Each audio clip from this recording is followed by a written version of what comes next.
पहिल्यांदा ते आलेलं विमान आणि पहिल्यांदा असं वरून गेलतं तेव्हा ते चांगलं होतं. नंतर आम्ही घराच्या बाहेरच होतो.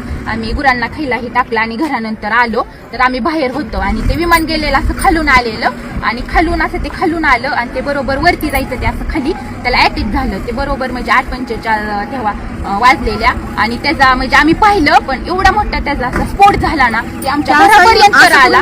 असं ते फिरलं आणि खाली क्रॅक झालं. ते धावपट्टीवर गेलंच नाही तसं असं जाग्यावर त्याचा स्फोट झाला. आम्ही एवढं घाबरलो तरी पण म्हणजे ते आले वरून पोलीस ही मग आम्ही गेलो 15 मिनिटं थांबले. मग आम्ही घरून तरी पण आम्ही पाणी आणलं बादल्यांनी पाणी घेऊन आलो. त्यांच्यापाशी पाणी दिलं भिजवलं आणि ती बॉडी अशी साईडला पडलेली आणि त्यांचं मुंडकं ही पूर्ण म्हणजे साईडला होतं ना अशी निम्मी बॉडी होती ती आम्ही पूर्णपणे पाहिलेली बॉडी. आणि नंतर ते म्हणले कापड वगैरे मग आम्ही ब्लँकेट ही सगळं गुंडाळायला दिली आणि तसं झाल्यानंतर 15-20 मिनिटांनी मग ते गाडी आली आणि ते बॉडी अशी गुंडवून नेली. वाईट झालं ते बघितल्याला आम्ही खूप घाबरलो. तुम्ही काय बघितलं?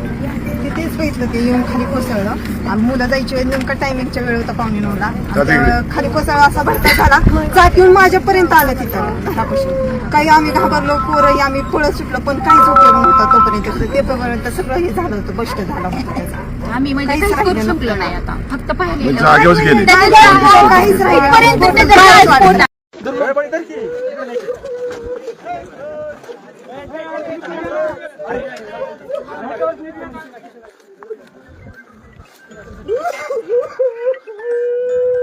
साहेब फार वाईट घटना घडली. फार वाईट घटना घडली. हॅलो फार वाईट घटना घडली. हो हो हो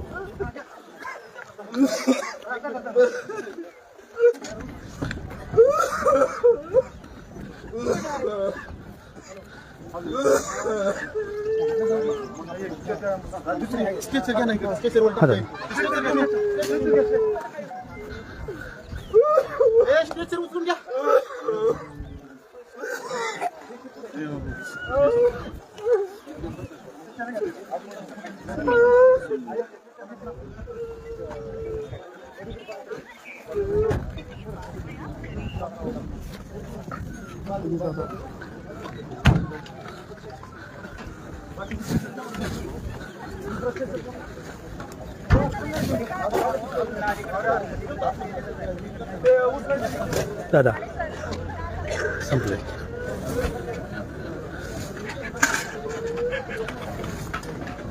हो हो हो हो काढले आता ॲम्ब्युलन्समध्ये चालला. बहुतेक बारामतीलाच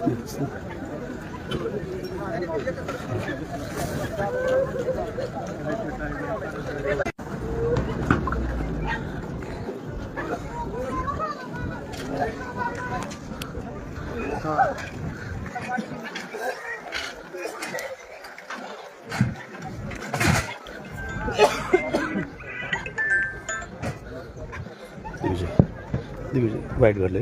सॉरी.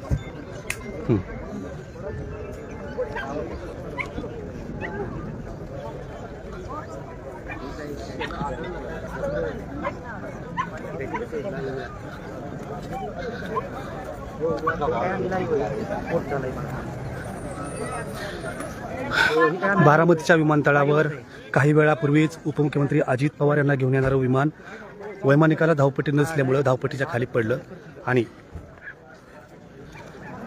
अतिशय दुर्घटना घडलेली गंभीर. बारामतीलाच नाही तर राज्याला हादरवणारी ही घटना आहे.